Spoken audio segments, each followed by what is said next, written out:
Hello everyone, welcome back. कैसे हो आप सब लोग? स्वागत है आप सबका मेरे यूट्यूब चैनल कॉमर्स विद स्पर्श में। तो लास्ट रिवीजन वीडियो में हमने इंडियन इकोनॉमिक डेवलपमेंट के फर्स्ट चैप्टर का एक टॉपिक इंडस्ट्रियल सेक्टर पढ़ लिया था। मतलब हमने इंडस्ट्रियल सेक्टर तक दो पार्ट में कवर कर लिया है। आज जैसा कि आप स्क्रीन पर देख पा रहे होगे कि आज हमें फॉरेन ट्रेड से आगे कवर करना है। एंड लेट्स ट्राई कि आज हम इस चैप्टर को फिनिश कर दें इसी वीडियो में। फॉरेन ट्रेड है, फिर स्टेट ऑफ फॉरेन ट्रेड ही है, मतलब वही फॉरेन ट्रेड वाला पूरा पोर्शन है। फिर हमें डेमोग्राफिक प्रोफाइल के बारे में पढ़ना है, ऑक्यूपेशनल स्ट्रक्चर पढ़ना है, इंफ्रास्ट्रक्चर पढ़ना है, एंड फिर हमारा खत्म हो जाएगा chapter with an positive impact of British rule. अगर आप इस वीडियो को शॉर्ट फॉर्म में रिवाइज करना चाहते हो, सॉरी, इस चैप्टर को अगर आप शॉर्ट फॉर्म में रिवाइज करना चाहते हो, तो इस चैप्टर की 100% short videos with same notes मैं ऑलरेडी अपलोड कर चुका हूँ मेरे चैनल पर, तो आप वो भी जाकर देख सकते हो।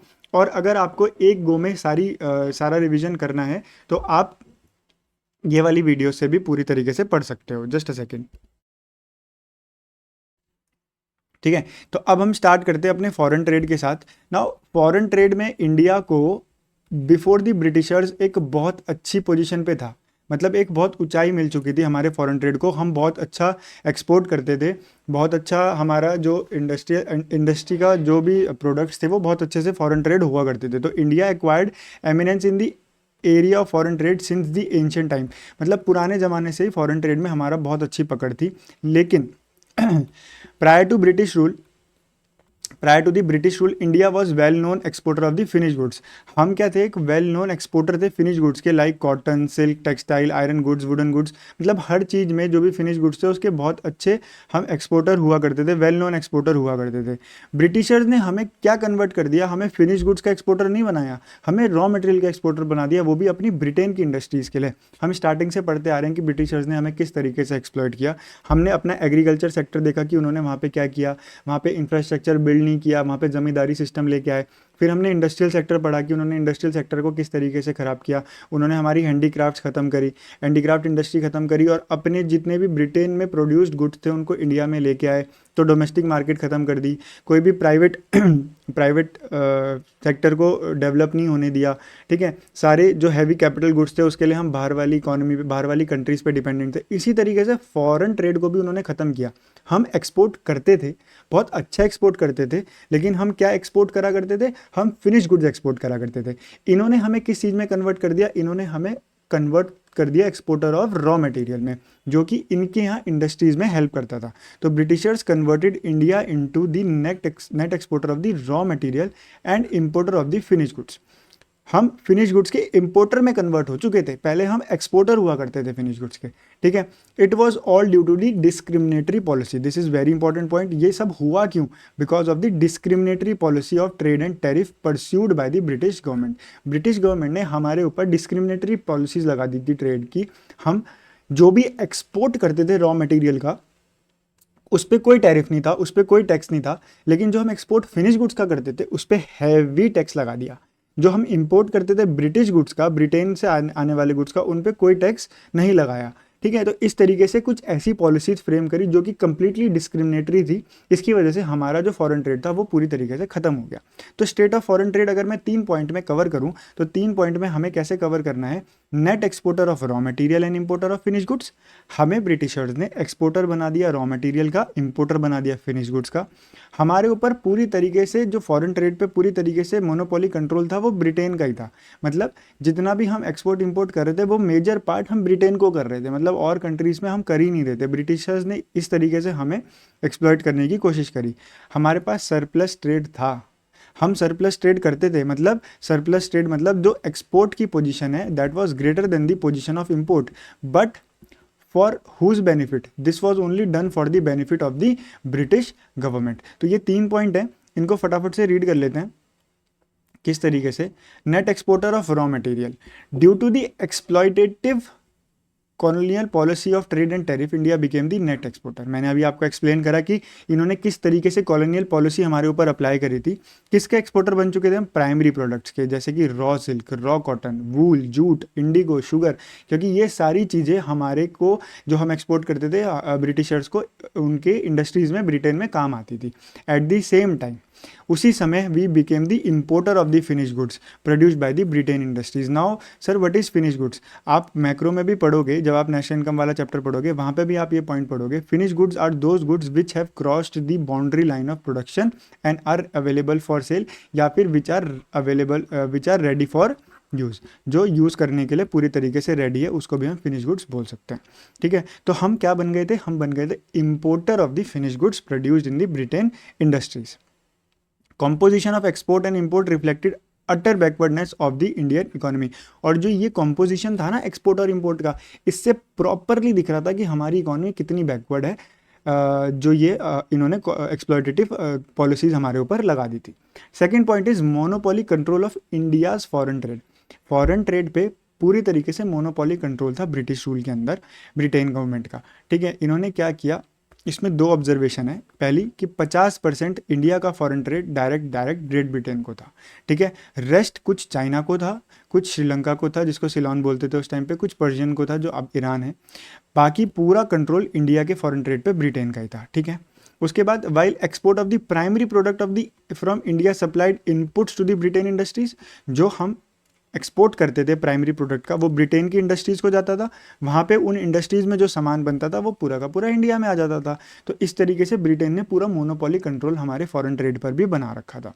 Third point is surplus trade only to the benefit of Britain. मैंने आपको बोला सरप्लस ट्रेड था, surplus trade means export were greater than import, but किसके फायदे के लिए, only to the benefit of the British government. Surprisingly during the British regime our export exceeded our imports, मतलब surplus trade था, export ज़्यादा थे import कम थे, but the surplus was owing largely to the export of primary goods not the industrial goods which is a sign of economic backwardness.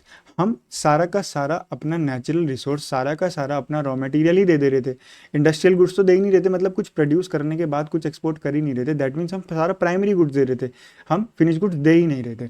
ठीक है, despite the surplus trade supplies of several essential commodities like food grain and cloth remain deficient in the domestic market. हम इतना ज़्यादा trade कर रहे थे, trade दिख रहा था ज़्यादा है, सरप्लस है, लेकिन हमारी इकोनॉमी में जो बेसिक कमोडिटीज़ हैं, एसेंशियल कमोडिटीज़ है, वही अवेलेबल नहीं थी, फूड ग्रेन्स नहीं थे, डोमेस्टिक मार्केट में कपड़ों की कमी थी, खाने की कमी थी। ठीक है, the trade surplus was not use for the growth and development. और जो भी ट्रेड सरप्लस होता था, जितना भी हम एक्सपोर्ट करके मनी जनरेट कर भी रहे थे उस टाइम पे, वो सारा का सारा हमारी डेवलपमेंट के लिए नहीं यूज़ हो रहा था। We were not being developed by the British government, नहीं, हमें डेवलप नहीं कर रहे थे, वो अपने एडमिनिस्ट्रेटिव खर्चे निकाल रहे थे। मतलब ब्रिटेन गवर्नमेंट को ही जो चलाने के लिए ज़रूरी है वो कर रहे थे, जो वो लड़ाइयाँ लड़ते थे, जो वो वॉर लड़ते थे, उसके लिए यूज़ करते थे। Administrative and war expenses led to a huge drain of wealth from India, it compounded the backwardness of the Indian economy. तो देखो कंक्लूड करूं फॉरेन ट्रेड को, तो पहले इन्होंने क्या किया, हमें एक्सपोर्टर ऑफ फिनिश गुड्स से एक्सपोर्टर ऑफ रॉ मटेरियल बना दिया और इम्पोर्टर ऑफ फिनिश गुड्स बना दिया। सेकेंड, इन्होंने मोनोपोली कंट्रोल रखा। मोनोपोली कंट्रोल का मतलब इन्होंने क्या किया, हमारे को सारा का सारा फॉरेन ट्रेड ब्रिटेन को ही रखा, बाकी कंट्रीज़ को कम फॉरेन ट्रेड दिया। ठीक है, और जो सामान ये अपनी इंडस्ट्रीज में बना रहे थे वो सारा का सारा इंडिया में इंपोर्ट कर दिया। थर्ड पॉइंट, इन्होंने अपने बेनिफिट के लिए ट्रेड किया, जो भी सरप्लस ट्रेड था वो इनके अपने बेनिफिट के लिए था, इंडियन इकोनॉमी के लिए कुछ नहीं था। और जितना भी पैसा वहाँ से आ भी रहा था वो सारा का सारा ये अपने ही गवर्नमेंट, अपने ही फ़ायदे के लिए लगा रहे थे, जैसे कि एडमिनिस्ट्रेटिव एक्सपेंसेस ऑफ वॉर इसी में यूज़ कर रहे थे। पॉइंट टू अंडरस्टैंड में मैंने आपको फिनिश गुड्स का मतलब समझा दिया। अब कंक्लूजन देख लेते हैं। Colonial policy of the British government resulted in a monopoly control of Indian foreign trade. Colonial policy से ब्रिटिश गवर्नमेंट का मोनोपोली कंट्रोल हो गया। Export and imports were largely restricted between India and Britain, वही monopoly control. India's export provided raw material to the British industries while India's import provided a huge market for the British industries. ये भी मैं आपको already बता चुका हूँ, एक बार आप रीड कर लो। उसके बाद जितना भी सरप्लस होता था वो सारा का सारा एडमिनिस्ट्रेटिव और वॉर एक्सपेंसेस में यूज़ होता था, और इस खर्चे की वजह से जो वो एडमिनिस्ट्रेटिव और वॉर एक्सपेंसेस में यूज़ करते थे, हमारे पास वेल्थ की कमी हो गई थी। ये कंक्लूजन है पूरी तरीके से, और इसकी वजह से पॉवर्टी और बैकवर्डनेस आ गई थी। तो अगर आप इस टेबल को एक बार पढ़ लोगे तो आपको पूरा का पूरा फॉरेन ट्रेड समझ आ जाएगा। तो ये एक तरीके से क्या है, आपका कंक्लूजन है फॉरेन ट्रेड का। ठीक है, तो इसके साथ हमारा जो फॉरेन ट्रेड है वो भी यहाँ पे फिनिश हो गया। आपके फॉरेन ट्रेड इतना ही था। Now moving to the next topic, that is demographic profile. देखो, it is sort of a revision, और थ्योरेटिकल मेरा ये चैप्टर है, थ्योरेटिकल मेरा ये सब्जेक्ट है, तो इससे ज़्यादा डीपली मैं आपको कुछ नहीं बता सकता। आपको पॉइंटर्स याद करने पड़ेंगे, मेरे साथ हेडिंग्स याद करनी पड़ेगी, लेकिन आप सुनोगे, बार बार सुनोगे तो आपको समझ आ जाएगा। अगर आप रिवाइंड करके दोबारा कोई टॉपिक देखना चाहते हो तो आपको समझ आ जाएगा, ऐसे कोई दिक्कत की बात नहीं है। ठीक है। Now what is demographic profile? Demographic profile मैंने आपको पहले भी बताया था स्टार्टिंग में कि डेमोग्राफिक प्रोफाइल क्या होती है। स्टैटिस्टिकल नंबर्स होते हैं जिसमें हमारी जो एज ग्रुप की बात होती है, जो हमारी पॉपुलेशन को चेंज करती है, उसके बारे में बताते हैं, जैसे कि birth rate, death rate, infant mortality rate. ये हमारी डेमोग्राफिक प्रोफाइल है कि किस एज ग्रुप के जो लोग हैं वो कहाँ पे स्टैंड करते हैं या क्या क्या चीज़ें हो रही हैं। ठीक है। तो demographic condition during the British rule exhibited all the features of stagnant and backward economy. जो भी डेमोग्राफिक प्रोफाइल हमारी इकोनॉमी की थी वो साफ साफ दिखा रहा था कि हमारी इकोनॉमी कितनी बैकवर्ड और स्टैग्नेंट है। सबसे पहले बर्थ रेट होता क्या है, डेथ रेट होता क्या है, इन्फेंट मोर्टेलिटी रेट क्या होता है, लाइफ एक्सपेक्टेंसी रेट क्या होता है और लिटरेसी रेट क्या होता है, उसको समझ लेते हैं। उसके बाद हम पॉइंट्स पे देखेंगे, नंबर्स पे देखेंगे और समझेंगे। तो बर्थ रेट होता है कि आउट ऑफ 100,000 पीपल जो पैदा हुए हैं उसमें से जिंदा कितने बचे। ठीक है। नंबर ऑफ लाइव बर्थ पर 1,000 पीपल इन अ ईयर। ठीक है। ये मेरा बर्थ रेट है। ठीक है, कितने पैदा हुए। ठीक है। उसके बाद नंबर ऑफ पीपल डाइंग पर 1,000 इन अ ईयर, 100,000 में से कितने लोग मर रहे हैं एक साल के अंदर, वो मेरी डेथ रेट है। ठीक है।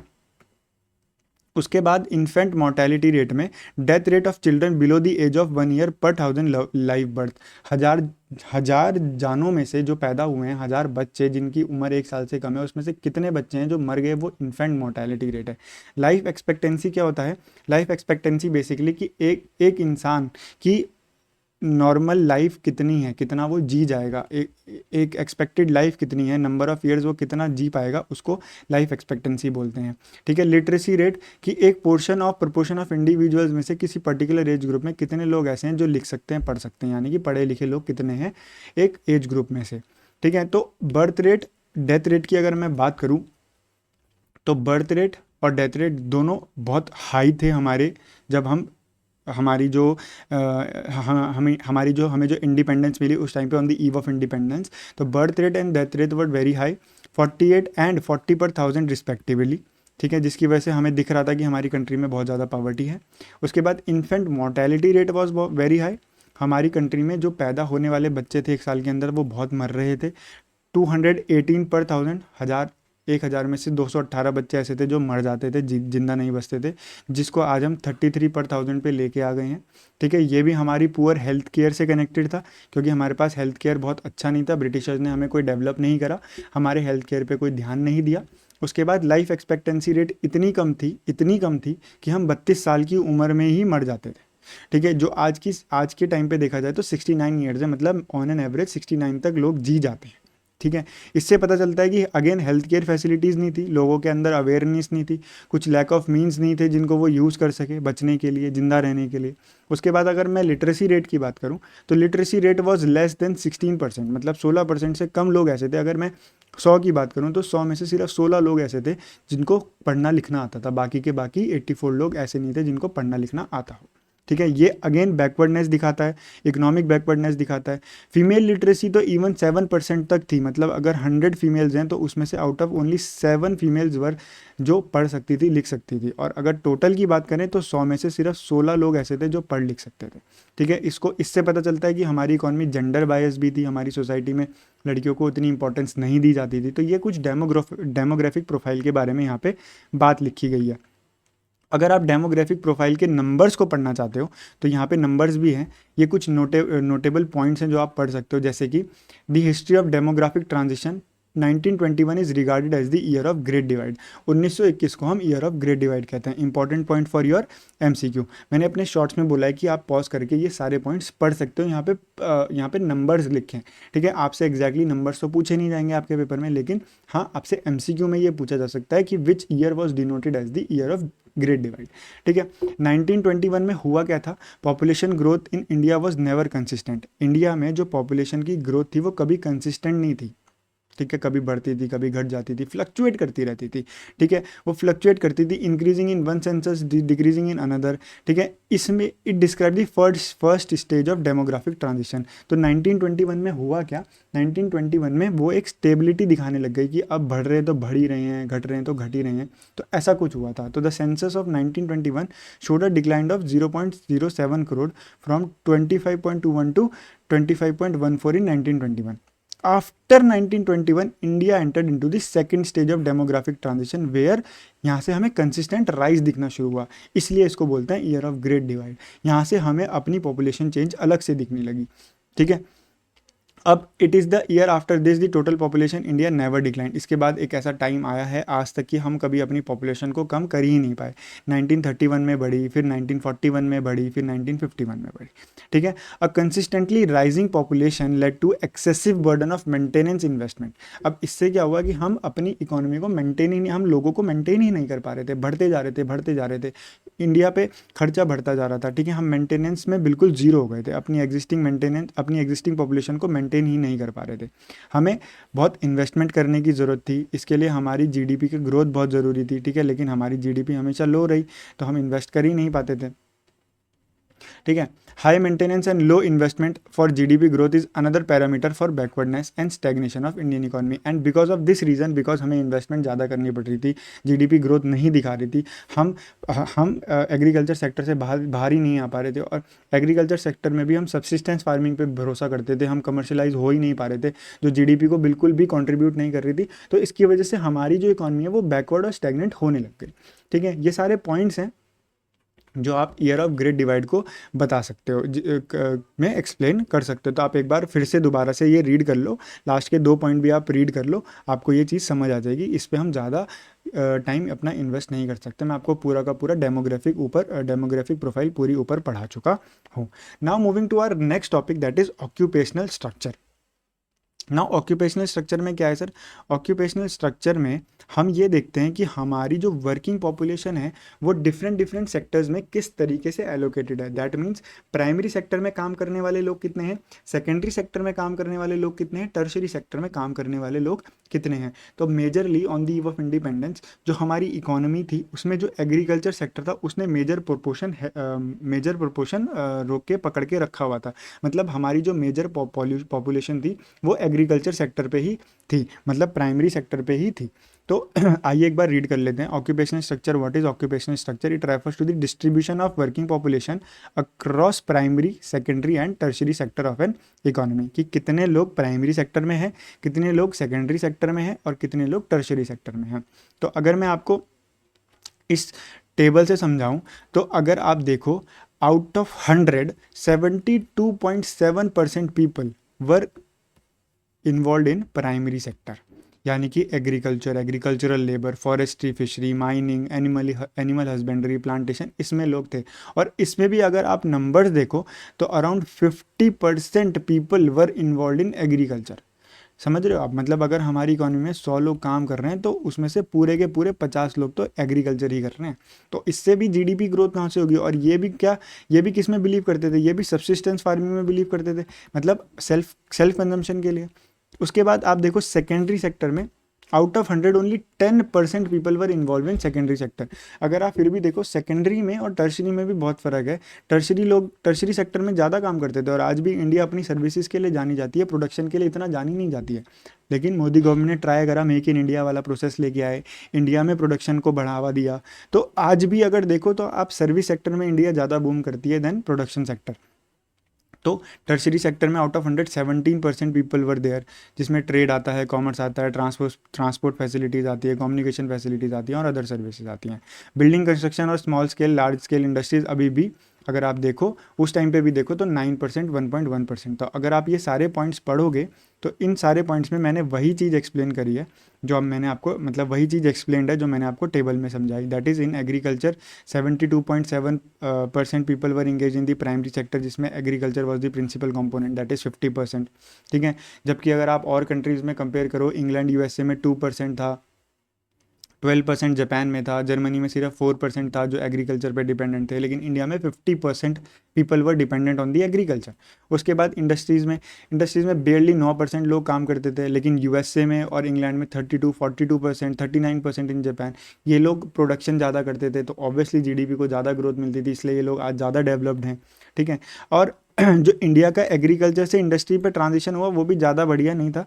एक हमारी जो इंडस्ट्रीज़ थी, जो वर्क फ्लो था, वो इतना बढ़िया नहीं था। There were some green shoots in the part of Madras presidency, जिसको आज तमिलनाडु, आंध्र प्रदेश, केरला बोल सकते हो, बॉम्बे एंड बंगाल में यहीं पे कुछ चीज़ें हमें दिखी कि मैन्युफैक्चरिंग इंडस्ट्री सेटअप हो रही हैं। बाकी हमारी इंडिया पूरा का पूरा एक तरीके से एग्रीकल्चर पे डिपेंडेंट था। उड़ीसा देख लो, राजस्थान देख लो, पंजाब देख लो। तो अगर आप ये पॉइंट्स पॉज करके वीडियो को एक बार रीड करोगे तो आपको समझ आ जाएगा, इतना कुछ मुश्किल नहीं है। मैंने ये जो टेबल समझाया आपको वही चीज़ एक्सप्लेन करनी है।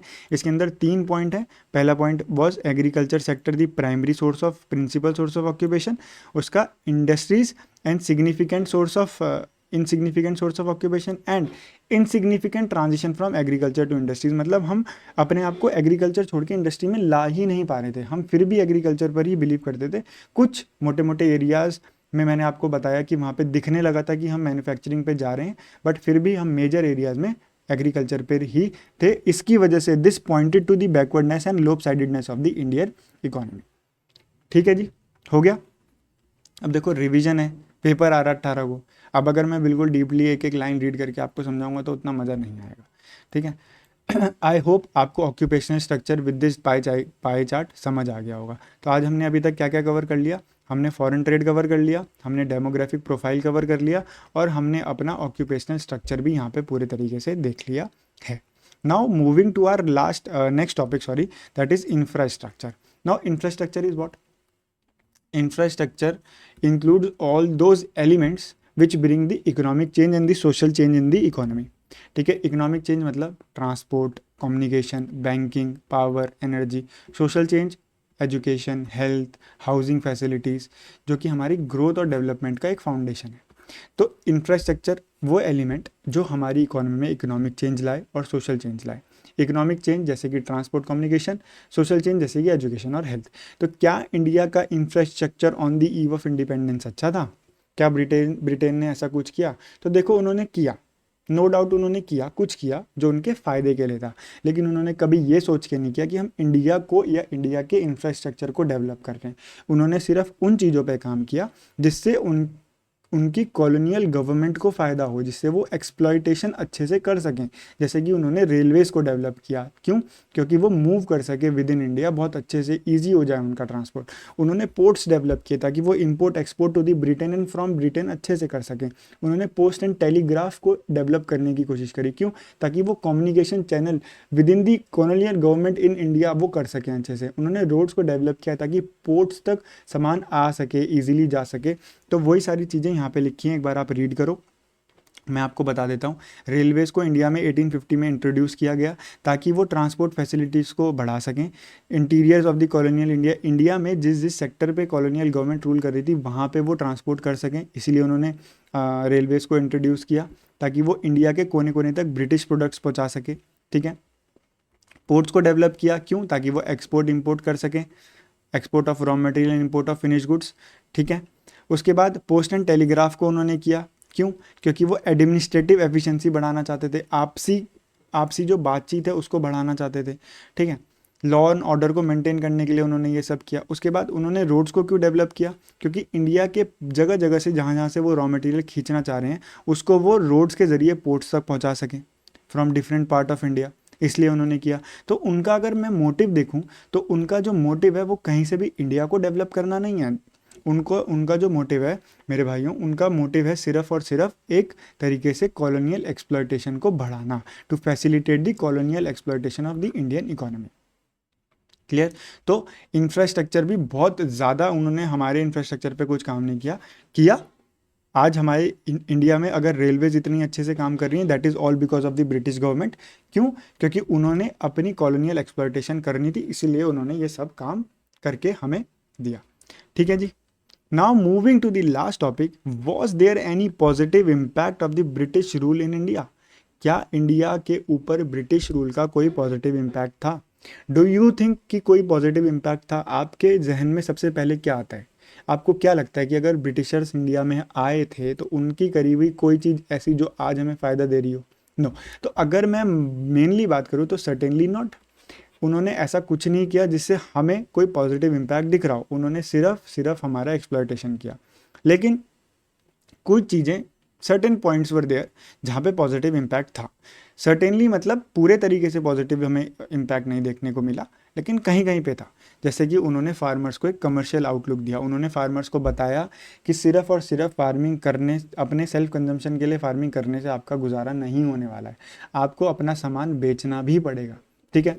उन्होंने एम्प्लॉयमेंट की अपॉर्चुनिटीज़ जनरेट करी। उन्होंने जितनी भी जो भी उनकी ब्रिटिश आर्मी हुआ करती थी उस टाइम पे, वो इंडियंस को मौका देते थे, जॉब करने का मौका देते थे। तो उन्होंने एम्प्लॉयमेंट अपॉर्चुनिटीज़ करी। उन्होंने रेलवेज़, रोडवेज़, ये सारी चीज़ें स्प्रेड करने की कोशिश करी। उन्होंने फेमाइंस कंट्रोल करने की कोशिश करी। जब उन्होंने मोड ऑफ ट्रांसपोर्टेशन को डेवलप किया तो जहाँ पे भुखमरी हो रही थी, जहाँ पे खाना नहीं पहुँच पा रहा था, जहाँ पे हमारे पास मीन्स ऑफ ट्रांसपोर्ट अवेलेबल नहीं था, वहाँ तक भी हम खाना पहुँचा पा रहे थे। ऐसा उन्होंने पॉजिटिव इम्पैक्ट लाने की कोशिश करी। उन्होंने इंडिया में बार्टर सिस्टम ख़त्म किया, मॉनेटरी सिस्टम ऑफ एक्सचेंज लेके आए, जिससे जो लेबर है वो कुछ काम कर पा रहा है, तो वो मतलब वो अच्छा अर्न कर पा रहा है। ठीक है। एफिशिएंट सिस्टम ऑफ एडमिनिस्ट्रेशन वो इंडिया में लेके आए। मतलब उन्होंने इंडियंस को बताया कि आपको किस तरीके से काम कराना चाहिए, किस तरीके से चीज़ों को चलाना चाहिए। ठीक है। तो उन्होंने सबसे पहले हमें क्या दिया? एक कमर्शियल आउटलुक दिया। किसको? फार्मर्स को, कि भाई आप अपना सामान सब्सिस्टेंस फार्मिंग को छोड़ के कमर्शियल मार्केट में लेके आओ, उससे आपको फ़ायदा होगा। ठीक है। मार्केट प्राइस को इंट्रोड्यूस किया। उन्होंने एम्प्लॉयमेंट अपॉर्चुनिटीज़ लाई, जैसे रेलवेज़ और रोडवेज़ जनरेट करे में एम्प्लॉयमेंट जनरेट करी। फेमाइंस कंट्रोल करने की कोशिश करी। मूवमेंट होती थी खाने की, ताकि जहाँ पे भुखमरी हो रही हो वहाँ पे खाना पहुँचे, फैसिलिटीज़ पहुँचे। ठीक है। मॉनेटरी सिस्टम को लेके आए, बार्टर सिस्टम ख़त्म किया। इससे क्या हुआ? लेबर्स और जो स्पेशलाइज्ड वर्कर थे उनको मौका मिला अच्छा अर्न करने का। ठीक है। एडमिनिस्ट्रेशन का एफिशिएंट सिस्टम क्रिएट किया। ठीक है। रेडी रेफरेंस दिया हमारे पॉलिटिशियंस और प्लानर्स को। मतलब उन्होंने बताया कि किस तरीके से चीज़ों को चलाया जाता है, करा जाता है। ठीक है। अब एक चीज़ और है, क्या रेलवेज़ का क्या इम्पैक्ट था? Positive and negative impact of the Railways in India. तो पॉजिटिव इम्पैक्ट क्या है? रेलवे ने हमारी डोमेस्टिक मार्केट को एक्सपैंड कर दिया था। ठीक है। हमारे को कमर्शलाइज करने में हेल्प करी थी। ठीक है। उसके बाद railway enabled people to break the barriers of distance. जिनको दूर ट्रैवल करना था वो इजीली कर पा रहे थे with the help of railways. जो फूड ग्रेन्स था वो मूव कर पा रहा था faster than before.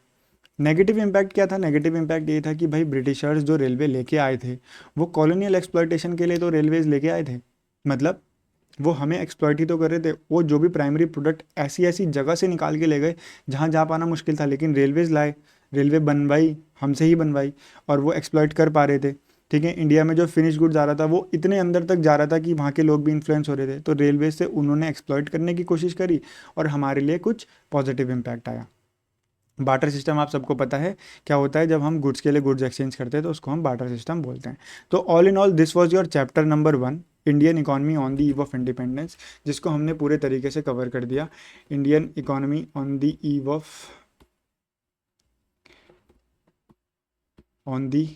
Of independence यहाँ पे ख़त्म होता है। बहुत अच्छे से हैंड रिटन नोट से जल्दी नेक्स्ट चैप्टर के साथ आऊँगा। पेपर से पहले कोशिश करेंगे कि हम सारा का सारा फिनिश कर लें, कुछ और क्वेश्चंस भी कर लें, कुछ राइटिंग प्रैक्टिस भी कर लें कि पेपर में जाने से पहले हमारा अच्छे से रिवीजन हो सके। ठीक है। तो आई होप कि 3 पार्ट में आपको वीडियो समझ आई हो, अच्छा लगा हो।